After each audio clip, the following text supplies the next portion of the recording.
We all have our favorite wrestlers, moves, matches, events, and wrestling entrances. They have the potential to be totally awesome. Who could forget The Undertaker coming to the ring with a friggin' vulture at WrestleMania 9, CM Punk being played to the ring by Living Color at WrestleMania 29, or Rusev coming to the ring at WrestleMania 31 in a friggin' tank on Rusev Day? But some superstars have a mishap or two during their entrance that they would very much like us to forget.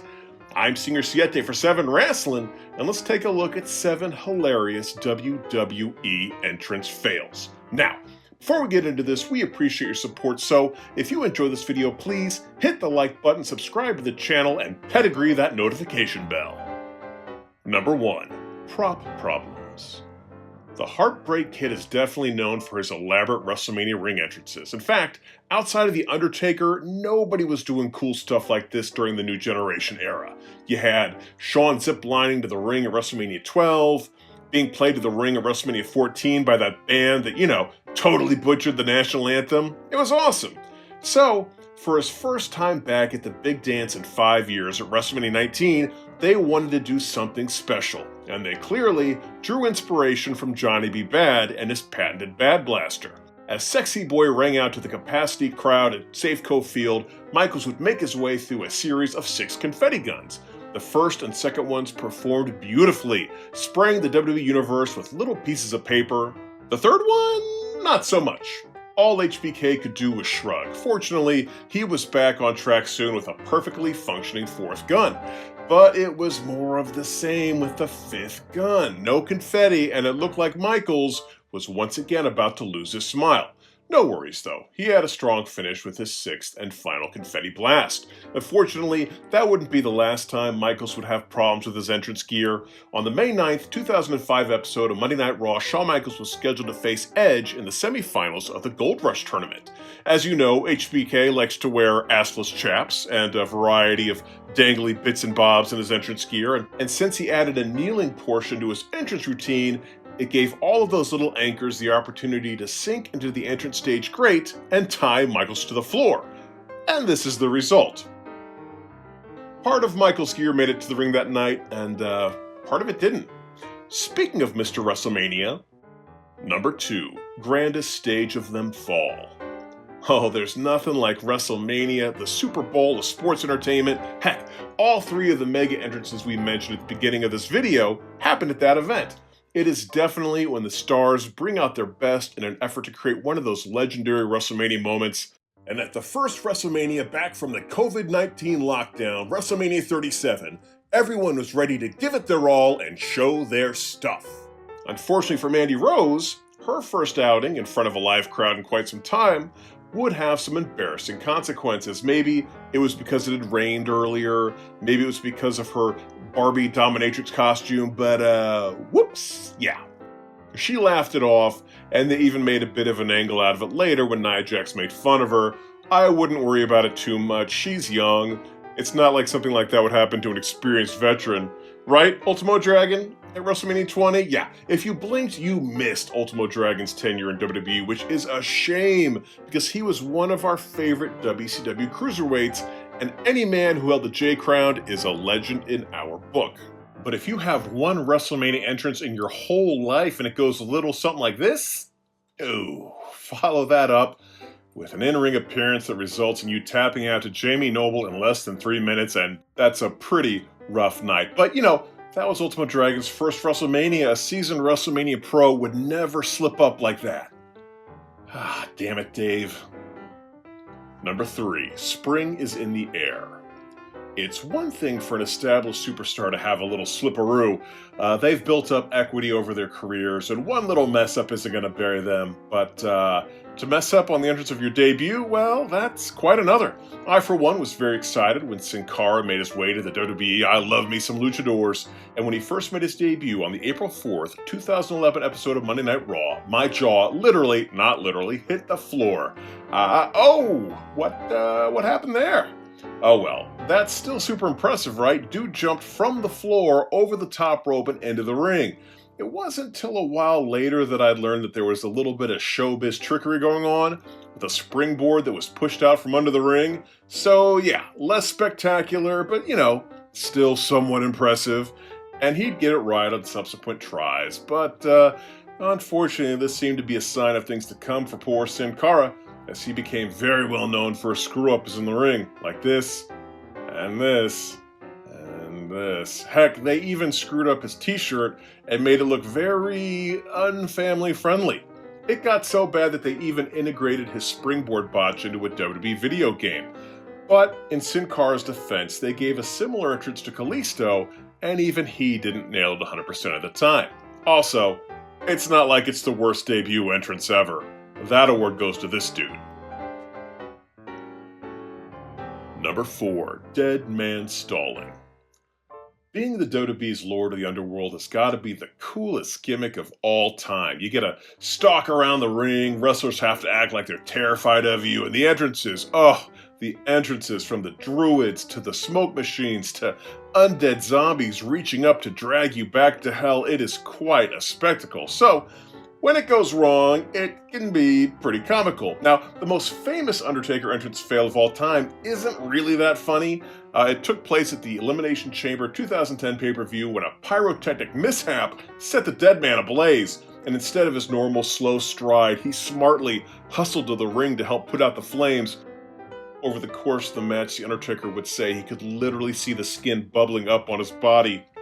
Gross. Fortunately, he was able to compete in the match without any long-term effects to his body. Unfortunately for the person in charge of the pyro, the person that The Undertaker had warned a few weeks prior that the flame balls were too close, he was fired immediately. But that wasn't the only time the dead man would have issues. At the 2003 Vengeance pay-per-view, Taker was headed to the ring for a one-on-one match against Jonathan Cena. He'd ride out on his motorcycle, pause to glare menacingly at the Dr. Thugonomics, then his motorcycle would totally stall. Taker would fiddle with it for about a minute while Cena paced in the ring, but finally, the Demon of Death Valley just kind of gave up and walked to the ring. Michael Cole, ever the bro, tried to have The Undertaker's back by saying, "How zoomed in is The Undertaker? He's not going to waste time with the motorcycle." Yes, seamless, Michael. Well done. But my favorite Taker fail is a little bit sillier than that. On July 23rd, 2012, the WWE celebrated the 1,000th episode of Monday Night Raw, and The Undertaker was scheduled to make an appearance. As his fake brother Kane was about to experience a major beatdown at the hands of a very random group of bad guys, the dead man made his entrance, but it wasn't just any entrance. He was wearing the same giant coat he had worn at that year's WrestleMania. A very big, very heavy coat. This caused problems for a few reasons. First of all, there was the issue with the hood.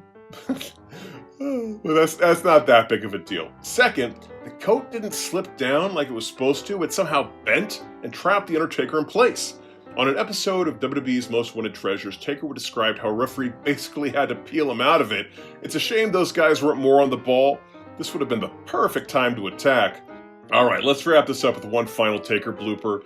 During the July 13th, 1998 episode of Monday Night Raw, while the Demon of Death Valley was doing his trademark routine, one of Kane's corner post explosions would go right off in his face.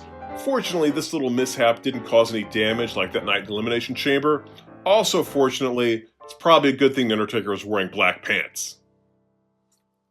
Number 5. The Set from Hell. There were a lot of bad decisions that led to the demise of WCW. Screwing up the main event of the biggest pay-per-view in the company's history, not elevating their young talent, Vince friggin' Russo. But instead of fixing all that stuff, they just decided to change their logo, which doesn't make sense because their old logo was totally fine. But it was decided that a rebranding was in order to save the sinking ship. They went with this thing, like a lower back tattoo. At any rate, it necessitated an update to the set of Monday Nitro, and this is what we got. And the wrestlers hated it.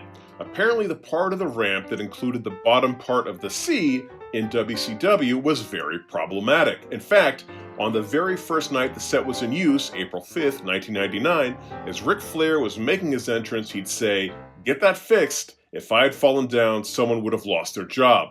Now, most wrestlers would do their best to walk around the problematic logo, but it did claim a couple of victims. Goldberg, had a bit of a slip up, but not quite as bad as some of the ones he'd have in the future. Chavo Guerrero would have a much more dramatic bump, but he seemed to take it in good humor. But Juventud Guerrero would take the prize for the worst fall, although it probably didn't help matters that he doused the stage in water before walking on it. I love that the other cruiserweights just kind of ignore him and walk by, but not Psychosis. No. Psychosis is a bro. Good job, Psychosis. Number 6, Split Decision. Eminem had one of the best entrances of the Ruthless Aggression era. They'd roll out a red carpet, paparazzi would follow them all the way to the ring. When they were tag champs, their belts would kind of dangle lewdly from their belts, I guess. And it would all build to Melina's very unique way of entering the ring. Melina puts one leg up on the apron, then the other in a full split, and finally, suggestively crawls into the ring. I mean, if Jerry Lawler was allowed to create the perfect ring entrance in a lab, it would probably come out looking like this. Super subtle. Years later, when she would become more of a wrestler and less of a manager, she'd amend this routine to be less gratuitous, but still showing off the same level of athleticism. Going forward, she'd springboard off the bottom rope and land in a total split. Ow.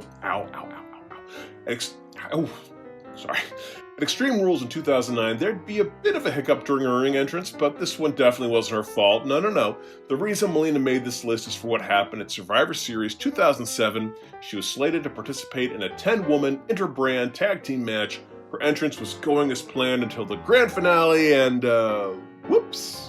But Melina was a good sport about it, and with a little encouragement from her tag team partner Victoria, she'd give it a second shot and totally nail it. Although, I'm not sure which would hurt more, getting it right or getting it wrong.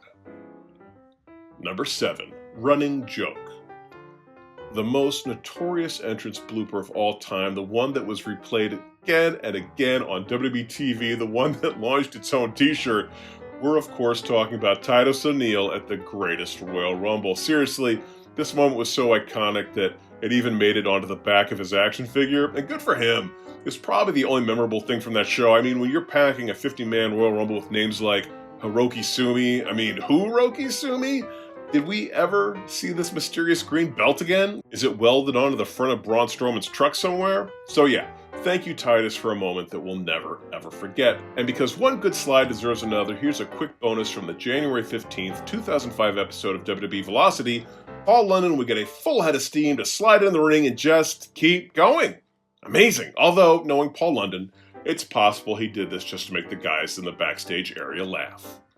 Well, there's our list. Did we forget any other hilarious WWE entrance fails? If so, please leave them in the comments section below. Also, if you enjoyed this video, please hit the like button, subscribe to the channel, and RKO that notification bell.